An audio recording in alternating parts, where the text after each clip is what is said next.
आज हम मध्य प्रदेश के संपूर्ण कोर्स की नेक्स्ट क्लास को लेकर आए हैं और आज के पहली भी हमारी जो क्लास हुई है इनमें हमने मध्य प्रदेश के इतिहास को सही तरीके से याद किया था। मैं आपको एक इन्फॉर्मेशन देना चाहता हूं कि हमारी जिस रूम में अभी क्लास चल रही है तो वो थोड़ी बाहर है और उससे मतलब अन्य बच्चों की आवाज आती है और अन्य साधनों की आवाज आती है, जिससे आप लोग थोड़ा डिस्टर्ब हो जाते हो। उसके लिए मैं सॉरी कहना चाहता हूँ। आपको जल्द से जल्द अच्छे से अच्छी सुविधा दी जाएगी। ठीक है, अब आते हैं तो आप वीडियो के अंत तक बने रहेंगे अगर तो आपको नई नई प्रकार की जानकारी मिलेगी क्योंकि हम मध्य प्रदेश के इतिहास को बहुत सरल तरीके से याद कर रहे हैं।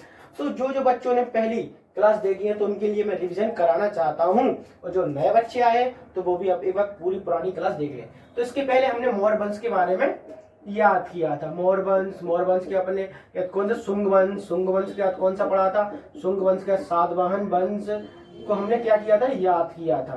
ठीक है, और एक और वंश कुषाण वंश को हमने याद किया था।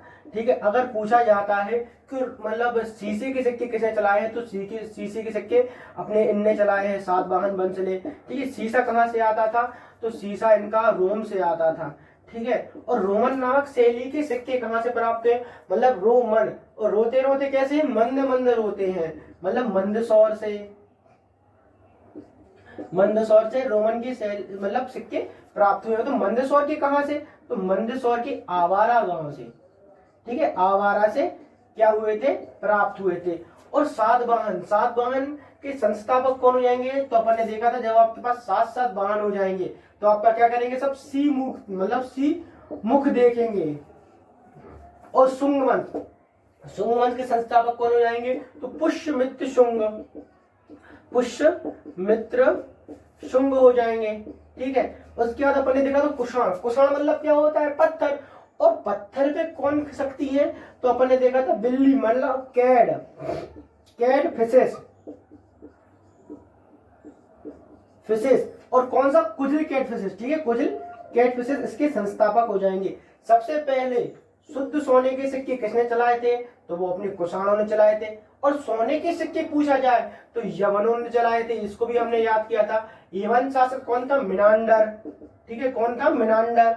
और मिनांडर को किसने हराया था, अपने पुष्यमित्र भाई ने हरा दिया था। और पुष्यमित्र शुंग को किस यवन ने हराया था, तो डेमेट्रियस ने हराया था। ठीक है, और मिनांडर के सिक्के अपन ने कहां से प्राप्त किए थे, तो याद करो, मिनांडर मतलब मेरा मन डरता है, कब डरता है, जब अपन बाला बाला का गाना सुनते हैं, मतलब बालाघाट हो जाएगा। इसके बाद हमने कुषाण में हमने किसको देखा था, कुषाण में हमने देखा था कनिष्क को। ठीक है, कनिष्क को देखा था। कनिष्क ने जब शकों को हराया था तो 78 ईस्वी में क्या चलाया था, शक संबंध को प्रारंभ करवाया था। ठीक है, शक संबंध को क्या करवाया था, तो प्रारंभ करवाया था। इसके बाद हमने और क्या देखा था, तो हाँ, इसमें हमने देखा था कि सिक्के तो कौन सी, मतलब कनिष्क के सिक्के कहां से प्राप्त हुए थे, तो कनिष्क के सिक्के कहां से, शहडोल से प्राप्त हुए थे। ठीक है, और क्या हुआ थे, सातवाहन के सिक्के हमने देखे थे। सातवाहन में जो अपना सतकर्णी प्रथम था उसके सिक्के कहां से प्राप्त हुए थे, पश्चिमी मालवा से। ठीक है, सतकर्णी प्रथम के। और अपना कौन हो जाएगा, गोमतीपुत्र सतकर्णी के सिक्के कहां से प्राप्त हुए थे, जो अपना सांची का तोरण था ना, सांची का तोरण, दक्षिणी तोरण, वहां से प्राप्त हुए थे। ठीक है, इसके बाद हमने देखा था एक और हो जाएगा अपना यज्ञश्री सतकर्णी के सिक्के हमने देखे थे, कहां से प्राप्त हुए थे। तो इन जानकारी को हमने एक बार रिवीजन किया। और आज हम क्या पढ़ेंगे, तो आज हमारे वंश होंगे। सबसे पहले हम पढ़ेंगे नागवंश के बाद आविर वंश के बाद बोधि और मगवंश। इसके बाद पढ़ेंगे सबसे इंपॉर्टेंट वंश कौन सा, बकाटक वंश। ठीक है, आपके बार मतलब आपके लिए मैं आसान तरीके से आज से याद कराऊंगा। ठीक है, याद तो हम पहले से ही कर रहे हैं लेकिन अब और आसान तरीके से हम याद करेंगे। सबसे पहले देखा हमने कौन सा, अपना नागवंश।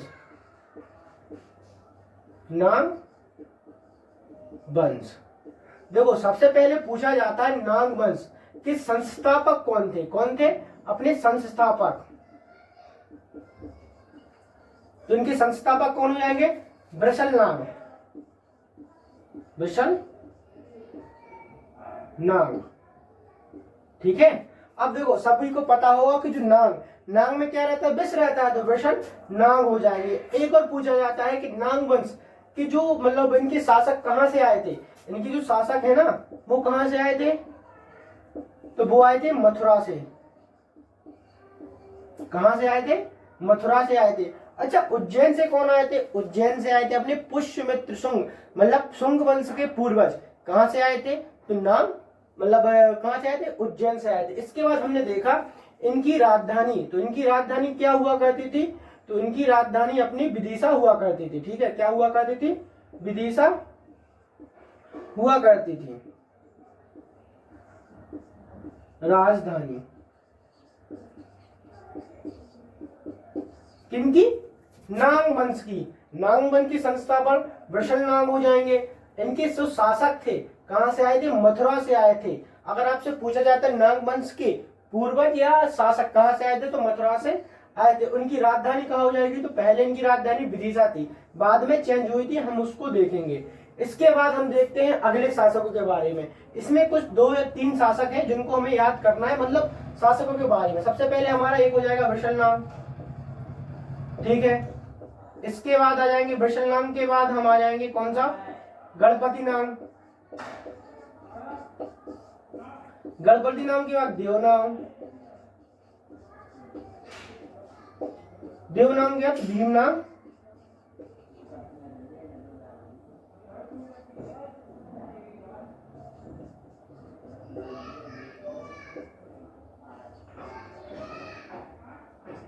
देव नाम। सबसे पहले देखो हमने वृषण नाम को पढ़ा कि इनके संस्थापक गणपति नाम थे। गणपति नाम, तो गणपति नाम को किसने हराया था, तो गणपति नाम को अपने गुप्त वंश के राजा समुद्रगुप्त, समुद्रगुप्त ने क्या कर दिया था, हरा दिया था। ठीक है ना, समुद्रगुप्त ने गणपति नाम को क्या किया था, हरा दिया था। देव नाम का कोई रोल नहीं है इसमें। अब आते हैं भीम नाम। तो भीम नाम ने एक ही तो भीम नाम ने एक ही काम किया था, क्या किया था, राजधानी को परिवर्तन। और राजधानी कहां रखी थी, पद्मावती। तो कौन सा अपना ग्वालियर वाला क्षेत्र हो जाएगा, ठीक है, ग्वालियर वाला क्षेत्र। अब देखो इसको हम कैसे याद रखें कि इसकी राजधानी भीमनांग ने। अब देखो भीमनांग, जब भीम जिसके पास ताकत होगी मतलब शक्ति होगी वही तो अपनी राजधानी क्या करेगा, चेंज करेगा। तो ये तो हमारी लिंक होगा भैया नांगमत जो भीमों की नांग हो जाएंगे वही तो क्या करेंगे, राजधानी को परिवर्तन कर देंगे, तो भीमनांग हो जाएंगे। देखो जब गणपति नांग को समुद्रगुप्त ने हरा दिया था, उसके बाद नांग वंश को क्या किया था, गुप्त वंश में क्या कर लिया था, शामिल कर लिया था, मतलब प्लस कर लिया था। ठीक है ना, क्या कर लिया था, प्लस कर लिया था। इसके बाद हम देखते हैं नांग वंश के बाद हम आते हैं अब इसमें अंतिम शासक नहीं पूछा जाता क्योंकि इसका कंफर्म नहीं रहता भाई अंतिम शासक कौन था कौन नहीं था। इसके बाद आते हैं हम आवीर वंश। कौन सा वंश, आवीर वंश।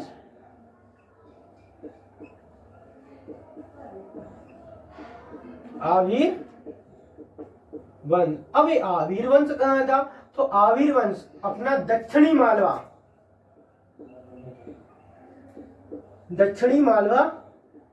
का खानदेश वाला पता होगा आपका, बुरहानपुर वाला खानदेश नगर हो जाएगा। अच्छा इसके संस्थापक कौन हो जाएंगे, तो इसके संस्थापक अपने हो जाएंगे ईश्वर सेन।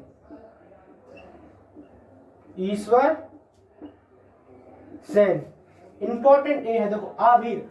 अब अपन को इसको कैसे याद करें, देखो आवीर मतलब हम क्या कहते हैं, आवीर व्यक्त करते हैं। किसका करते हैं, जब हम पुलिस में हो जाएंगे तो आवीर व्यक्त किसका करेंगे, अगर हम अपने भगवान मतलब ईश्वर करेगा कि ये भगवान आपने हमको क्या कर दिया पुलिस में सिलेक्शन, मतलब ईश्वर का आवीर करेंगे। आप करते हो नहीं करते, अपने माता पिता का आवीर करते हो कि मेरे को ये दिला दिया, बोला मतलब दिला दिया। अब ईश्वर सेन ने एक 248-49 ईस्वी के समथिंग, मतलब ईस्वी के पास इनने क्या चलाया था, कलचुरी चेदी संबंध। कलचुरी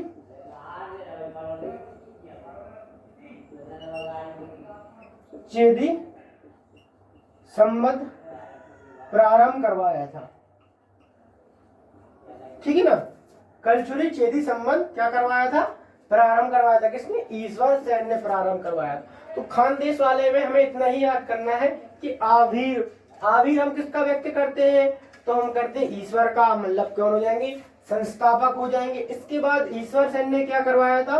248-249 ईस्वी में क्या चलवाया था? कलचुरी चेदी संबंध। आप लोग कंफ्यूज नहीं होना, कलचुरी चेदी संबंध तो वो अपना जबलपुर वाला हो जाएगा, नहीं, इनने संबंध चलवाए थे। ठीक है, संबंध आपने सभी को पता होगा 58 ईसा पूर्व में चला था, जो कौन सा चला था? ठीक है ना, 78 ईसा पूर्व में चला था। ठीक है, 1113 ईस्वी में चला था। ठीक है, हिजरी संबंध भी चला था 1582 में। हिजरी संबंध आप सभी को पता होगा कि किसने? अपने अकबर ने प्रारंभ करवाया था। उसने इलाही संबंध चलवाया था, इलाही संबंध। ठीक है, इलाही संबंध अकबर ने चलाया था। हिजरी संबंध को बंद करवाया था। ठीक है, हिजरी संबंध को बंद किसने करवाया था? तो अकबर ने करवा दिया था। ठीक है ना। तो इसके बाद हम आते हैं किस वंश के बाद? तो हमने आविर वंश को पढ़ा। आविर वंश के बारे में देखी जानकारी, खानदेश नगर मतलब दक्षिणी मालवा वाला क्षेत्र हो जाएगा। ठीक है, और आविर वंश के संस्थापक ईश्वर सेन हमने किसका व्यक्त किया था? आविर। इसके बाद हमने क्या पढ़ा था कि 248-249 ईस्वी में कलचुरी चेदी संबंध को प्रारंभ करवाया था, किसने? ईश्वर सेन ने। अब इसके बाद किस पढ़ते हैं? हम पढ़ते हैं दो वंश। दो कौन से होते हैं? बोधि वंश और मग वंश। इसमें बस इंपॉर्टेंट होता है बोधि वंश में और मग वंश में कि यह कहां पे, मतलब किस क्षेत्र में शासन करते थे, बोधि वंश और मग वंश। तो बोधि वंश अपना हो जाएगा कहां सा? त्रिपुरी वाला। त्रिपुरी वाला कहां पे? जबलपुर में।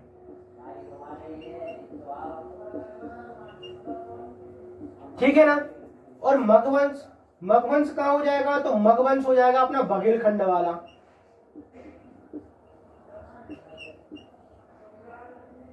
अब इसके संस्थापक कौन थे? भीमदेव। अब ये कंफ्यूज नहीं होना कि भीम नांग उसमें थे, वो उसमें भीम नांग थे। इसमें हम क्या पढ़ा है? भीमदेव को पढ़ रहे हैं, ना कि भीम नांग को पढ़ा हमने। तो बघेलखंड, अगर आपसे पूछा इतनी क्वेश्चन आता है कि बोधि वंश कहां से संबंध रखता था? तो त्रिपुरी या जबलपुर से रखता था। और मगवंश कहां संबंध रखता था? तो बघेलखंड से संबंध रखता था। बघेलखंड इसकी स्थापना किसने की थी? तो भीमदेव ने की थी। बस इतना ही इंपॉर्टेंट है। अगर आपको ये याद नहीं हो रहा तो मेरे को आप कमेंट कर सकते होंगे, सर ये मेरे को याद नहीं हो रहा है। ठीक है, इसके बाद आते हैं सबसे इंपॉर्टेंट वंश। अब कहीं आप लोग जाइएगा नहीं, ना कहीं मेरी वीडियो से हटिएगा, नहीं तो आपको बहुत नुकसान हो जाएगा। ठीक है, सबसे पहले आते हैं हम कौन से? अब आते हैं बकाटक वंश।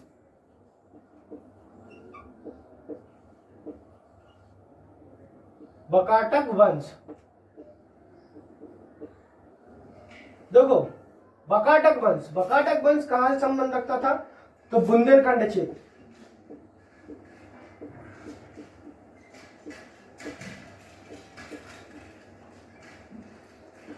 बुंदेलखंड क्षेत्र में इनने क्या किया था? शासन किया था। और पुराणों के अनुसार या फिर वेदों के अनुसार इनके संस्थापक, इसके संस्थापक कौन हो जाएंगे? तो इसके संस्थापक हो जाएंगे अपने संस्थापक कौन हो जाएंगे? विंध्य शक्ति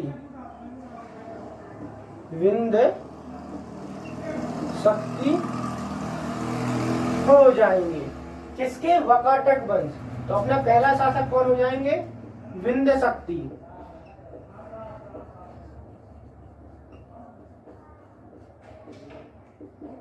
दूसरे शासक। तो विंध्य शक्ति के बारे में कुछ जानना है नहीं है, बस इनने क्या किया था? तो इनने स्थापना की थी, किस वंश की थी? वकाटक वंश। और वकाटक वंश और गुप्त वंश के क्या थे? अच्छे संबंध थे। क्या थे? अच्छे संबंध हुआ करते थे। इसकी जानकारी कहां से मिलती है? तो जो हमारे समुद्रगुप्त की कौन सी? प्रयाग प्रशस्ति। किसने लिखी है? आपको पता होगा कौन सी? प्रयाग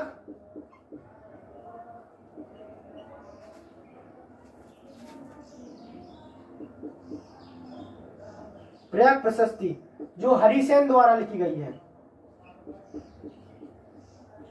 उससे जानकारी मिलती है कि प्रयाग प्रशस्ति में हरिसेन द्वारा लिखी गई है जानकारी, इससे मिलती है कि गुप्त वंश और बकाटक वंश के क्या थे, अच्छे संबंध हुआ करते थे। इसके बाद आते हैं बकाटक वंश। बकाटक वंश के साथ प्रथम शासक बिंद शक्ति की बात करने के बाद अब आते हैं हम सबसे इंपॉर्टेंट राजा, कौन सा हो जाएगा, इनकी राजधानी भी विदिशा हो जाएगी। देखो शुरू में तो विदिशा थी, ठीक है ना, बहुत बार चेंज होता थे। अब आते हैं बिंद शक्ति के बाद कौन से, प्रभारसेन प्रथम। प्रभारसेन प्रथम, तो प्रभारसेन प्रथम के बारे में क्यों जानना इंपॉर्टेंट हो जाएगा यार, प्रभारसेन प्रथम ने बहुत ज्यादा ही काम किया था, ठीक है ना। इसने क्या किए थे, तो इसने 4 अश्वमेध यज्ञ करवाए थे और एक राजसूर यज्ञ, ठीक है ना, एक राजसूर यज्ञ करवाया था।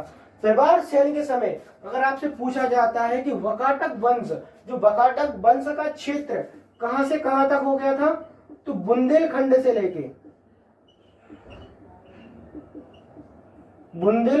लेकर प्लस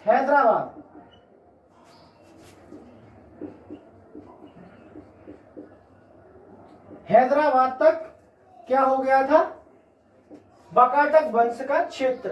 प्रभारसेन प्रथम के समय इसने क्या करवाया था, अश्वमेध यज्ञ, 4 अश्वमेध यज्ञ और एक क्या करवाया था, राजसूर यज्ञ करवाया था। प्रभारसेन का पुत्री कौन हो जाएगा अपना, रुद्रसेन प्रथम। कौन हो जाएगा, रुद्रसेन प्रथम, ठीक है, इसका पुत्र कौन हो जाएगा, रुद्रसेन प्रथम। रुद्रसेन प्रथम, देखो रुद्रसेन प्रथम के बारे में जानना क्यों इंपॉर्टेंट है कि रुद्रसेन प्रथम, क्योंकि अपना जब समुद्रगुप्त था ना, दक्षिण में विजय कर रहा था, तो उस समय मध्य प्रदेश में बकाटक वंश का कौन सा, रुद्रसेन प्रथम क्या कर रहा था, शासन कर रहा था। और इसने क्या किया था, आक्रमण नहीं किया था, तो इसीलिए हमें से जानकारी मिलती है कि गुप्त वंश और बकाटक वंश के क्या अच्छे संबंध थे, ठीक है ना, अच्छे संबंध हुआ करते थे। और हाँ बस यही होगा। इसके बाद हम देखते हैं रुद्रसेन प्रथम का पुत्र कौन हो जाएगा, भीम प्रथम, ठीक है ना। रुद्रसेन प्रथम, हाँ रुद्रसेन प्रथम ने अपनी राजधानी क्या रखी थी, नागपुर रखी थी, ठीक है ना। रुद्रसेन प्रथम ने क्या रखी थी अपनी राजधानी, तो नागपुर अपनी राजधानी इसने रखी थी, इसने रुद्रसेन प्रथम ने। अब इसके बाद आते हैं हम, रुद्रसेन प्रथम के बाद आते हैं भीमसेन प्रथम पे। कौन सा, भीमसेन प्रथम पे।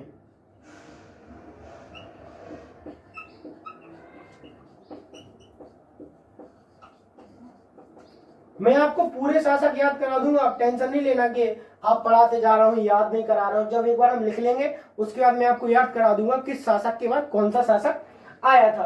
तो देखो भीमसेन प्रथम बहुत ही शांत स्वभाव का था, तो बकाटक वंश का मतलब शांत स्वभाव का, युधिष्ठिर से इसकी तुलना की गई थी, बस इंपॉर्टेंट यही है। अब इसका पुत्र है इंपॉर्टेंट कौन, रुद्रसेन द्वितीय। रुद्रसेन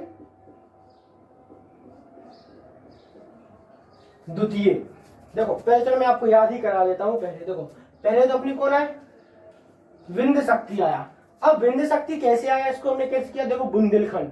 अब बुंदेलखंड के क्या पहाड़, ये देखो विंध्यांचल श्रेणी भी है ना, तो कहा बकाटक वंश में। तो अपने देखा बकाटक वंश कहाँ पे शासन करता है, तो बकाटक बुंदेलखंड में करता है, तो इससे हमने क्या देखा, विंध्य शक्ति। अब विंध्य शक्ति के बाद अपने देखा कौन सा, प्रभारसेन प्रथम। अब देखो जब विंध्य शक्ति है तो वो किसी पे क्या करेगा, वार कर देगा। अब प्रभारसेन प्रथम के बाद कौन है, रुद्रसेन प्रथम। अब जब किसी मतलब कोई व्यक्ति आप पे क्या वार करेगा तो आपको गुस्सा मतलब गुस्सा आएगी कि नहीं आएगी, तो रुद्रसेन प्रथम हो जाएगा। इसके बाद देखो सबसे ज्यादा गुस्सा किसको आती थी, भीम भगवान को आती थी, मतलब भीम देवता थे ना, उनको बहुत गुस्सा आती थी, भीम देव प्रथम हो जाएंगे, ठीक है, भीमसेन प्रथम हो जाएंगे। इसके बाद भीमसेन प्रथम को भी क्या आती थी, गुस्सा आती थी, तो रुद्रसेन प्रथम हो जाएंगे। तो कंफ्यूज नहीं होना, रुद्रसेन और बीच में भीमसेन। ये आपसे सीरियल नहीं पूछा जाता है, बस ये पूछ लिया जाता है कि नागपुर को राजधानी किसने रखी थी, या फिर प्रभार सेन का क्षेत्र मतलब वाकाटक वंश के किस शासक का क्षेत्र हैदराबाद से बुंदेलखंड तक हुआ था, तो वो हमको लगा देना प्रभार सेन प्रथम। 4 अश्वमेध यज्ञ किसने करवाए थे, तो प्रभार सेन प्रथम ने करवाए थे। अब आते हैं हम कौन से, रुद्रसेन द्वितीय। रुद्रसेन द्वितीय, देखो रुद्रसेन द्वितीय की विवाह सबसे इंपॉर्टेंट होता है कि रुद्रसेन की द्वितीय की पत्नी कौन थी, प्रभावती। अब इसको हम क्यों पढ़ रहे हैं, इसको हम इसलिए पढ़ रहे हैं क्योंकि भैया इसके पिताजी कौन हो जाएंगे, अरे भैया चंद्रगुप्त द्वितीय है इसके पिताजी, जिन्हें हम क्या कहते हैं, चंद्रगुप्त द्वितीय, जिन्हें हम विक्रमादित्य के नाम से भी जाने जाते हैं। उनकी पुत्री थी, इनकी माता का नाम था, इनकी माता का, प्रभावती की माता का नाम बोल रहे हैं, तो प्रभावती की माता या फिर चंद्रगुप्त की द्वितीय की पत्नी का नाम था कुबेर नागा। कुबेर नागा कौन हो जाएंगी, मथुरा, मथुरा में कौन सा नागवंश चल रहा था ना अपना, तो नागवंश की कुबेर नागा की पुत्री हो जाएंगी, ठीक है ना। तो इनने शादी की थी अपने कुछ से, कुबेर नागा से शादी की थी, उससे प्रभावती नामक पुत्री हुई थी और इसकी शादी इनने इससे करा दी, रुद्रसेन द्वितीय। अब रुद्रसेन द्वितीय मतलब इन दोनों कितने, 2 पुत्र हो जाएंगे, ठीक है ना, दामोदर और दिवाकर। देखो दिवाकर की तो उसमें मृत्यु हो गई, भैया दिवाकर थी चले गए, दामोदर। आप देखो उसको कैसे याद किया जाए कि दामोदर बचा था कि दिवाकर बचा था, क्योंकि सैमसंग नाम है। आपने अभी को सभी को पता होगा, अपने पीएम मतलब नरेंद्र मोदी जी का नाम क्या है, दामोदर दास, नरेंद्र दास मोदी हो जाएगा ना, तो दामोदर, तो उन्हीं का नाम भी तो दामोदर है ना, दामोदर दास, तो दामोदर जी हमारे बच जाएंगे, इसमें दिवाकर जी चले गए। अब इसकी मृत्यु हो गई। अब रुद्रसेन द्वितीय की भी मृत्यु हो जाती है, क्यों हो जाती है, तो हम देखते हैं क्यों होती है, क्योंकि इसने कौन सा, वैष्णव धर्म को अपना लिया था। अच्छा इनका धर्म कौन सा था, तो इनका धर्म हुआ करता था शैव धर्म, शैव धर्म हुआ करता था, किनका, वाकाटक वंश का। अच्छा ऐसा क्यों हुआ, देखो प्रभावती जब इतने बड़े राजा की पुत्री होगी तो वो अपने पिता का ही गोत्र, सबसे इंपॉर्टेंट क्वेश्चन कि अपने पिता का गोत्र किस शासिका ने प्राप्त किया था, तो प्रभावती ने अपने पिता का गोत्र यूज किया था, ठीक है।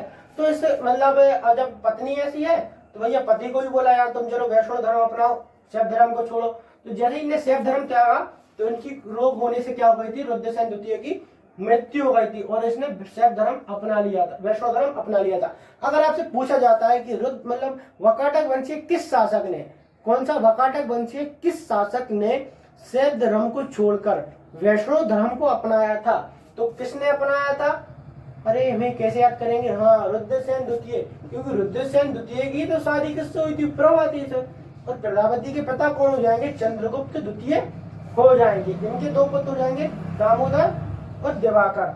अब पढ़ते हैं इनके बारे में, ठीक है ना। अब आते हैं दिवाकर के पास।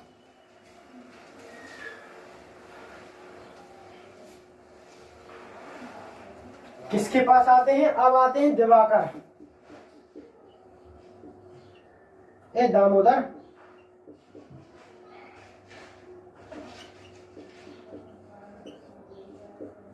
तो वो दामोदर ने क्या किया था, तो दामोदर ने सबसे पहले उपाधि रखी थी किसकी, प्रभार सेन द्वितीय की, प्रभार सेन द्वितीय की राजधानी मतलब उपाधि रखी थी। और इसने अपनी राजधानी क्या बनाई थी, इसने अपनी राजधानी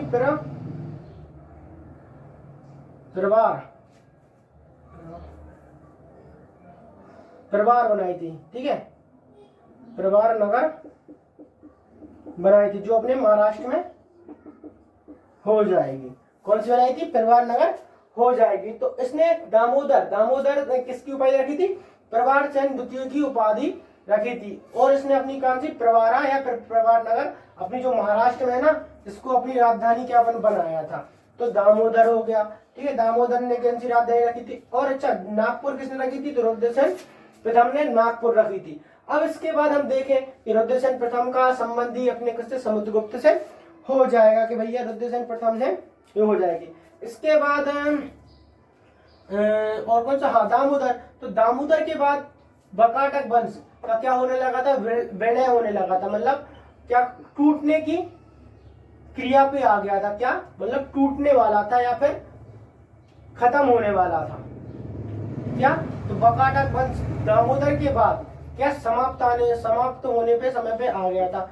इसके बाद भीमसेन द्वितीय भी आए, ठीक है, पृथ्वीसेन द्वितीय भी आए, लेकिन कोई इंपॉर्टेंट नहीं रहा, ये सब खत्म हो गए। बाद में किसके, गुप्त वंश में जाके, वकाटक वंश गुप्त वंश में जाके शामिल हो गया था, ठीक है। अंतिम शासक भी इसका नहीं पूछा जाता कि वकाटक वंश का अंतिम शासक कौन है।